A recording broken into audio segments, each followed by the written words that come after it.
As head of the conservative Likud party, Netanyahu himself became the face of the opposition to Oslo. Netanyahu saw a moment of betrayal and peril and an agreement that would never and could never work.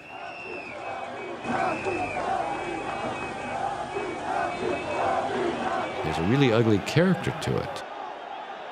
The level of vitriol, the anger, the scope of these demonstrations, the kind of incitement, the portrayal of Rabin, dressing Rabin in Nazi uniforms or putting a keffiyeh on him. Netanyahu found himself at the center of the anger. In most cases, he doesn't do anything about it. I think Netanyahu, even in some ways, benefits from this association with the rabble-rousers on the right. I think the country's political system was superheated. It was like a car riding on a highway that had no water left in the radiator. And you could look at the temperature gauge, and it's all the way in hot. The intensity grew, culminating in a massive protest. Tens of thousands crammed into the center of Jerusalem.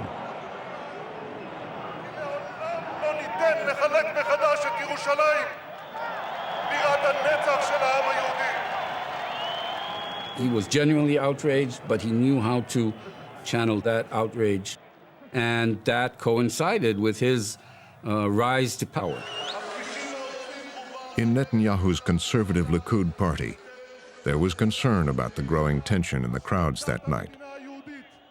There were moments when Netanyahu was advised that, there are real nutcases in the national religious camp that we see that we need to calm down, even gesturally.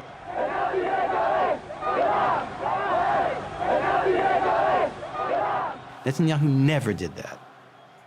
He never did that, to his enormous discredit.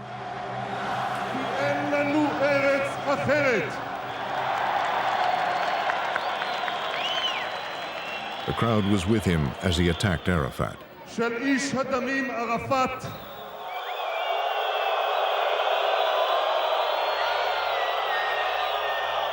And then the government of Yitzkah Rabin.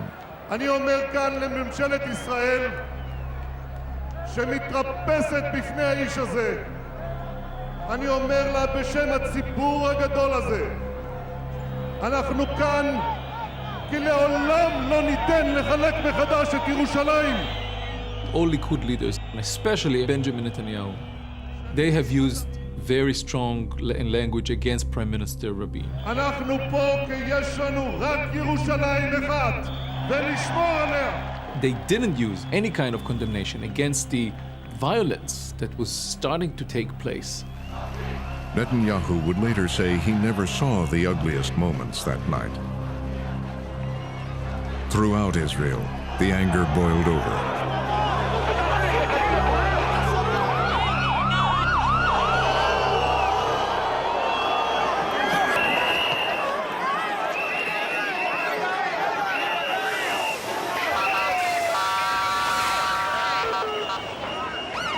I was there, and a lot of other people my age were there. This was such a volatile atmosphere at the time, and the writing was on the wall.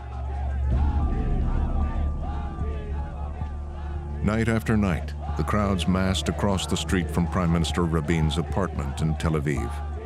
I'm there one Shabbat evening. We're talking. It's just the two of us. And there's a demonstration outside. And I said to him at the time, I said, don't you worry about some of this?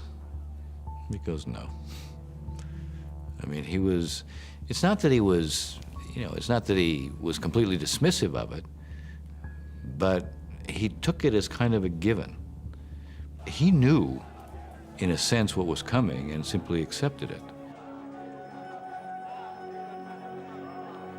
Rabin responded with his own rally. More than 100,000 supporters singing of peace.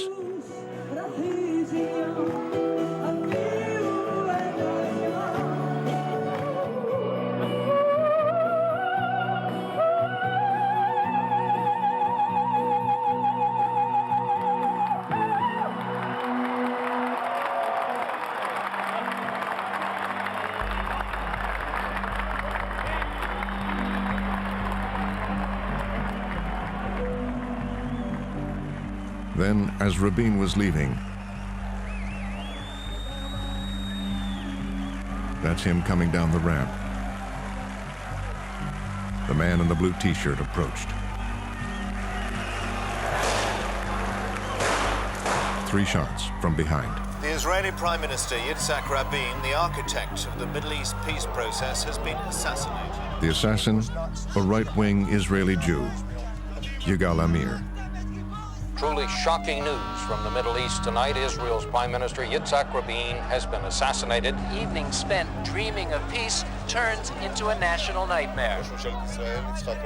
Outside the hospital, the crowd began to chant, "Bibi is a murderer."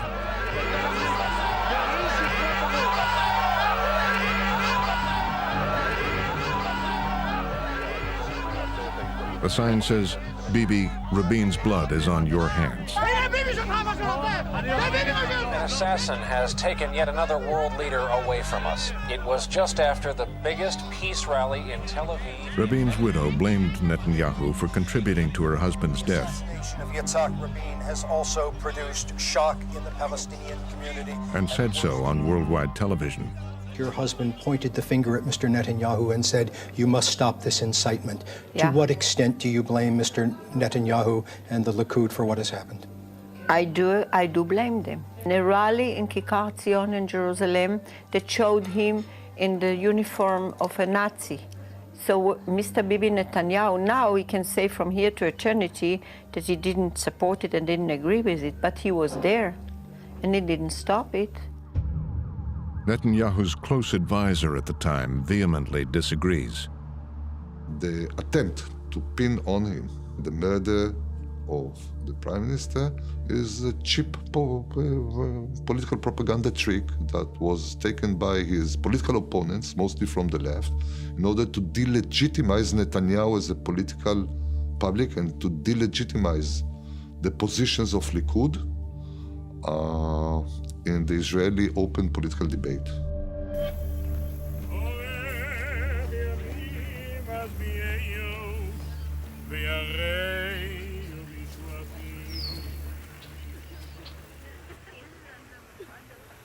As the nation mourned, Bibi Netanyahu faced the political consequences of Rabin's death. The American ambassador says they spoke about it the day before the funeral. I remember Netanyahu saying to me, look at this. He's a hero now. But if he had not been assassinated, I would have beaten him in the elections, and then he would have gone into history as a failed politician. Netanyahu was thinking, well, politically, he was on the ropes before he was assassinated.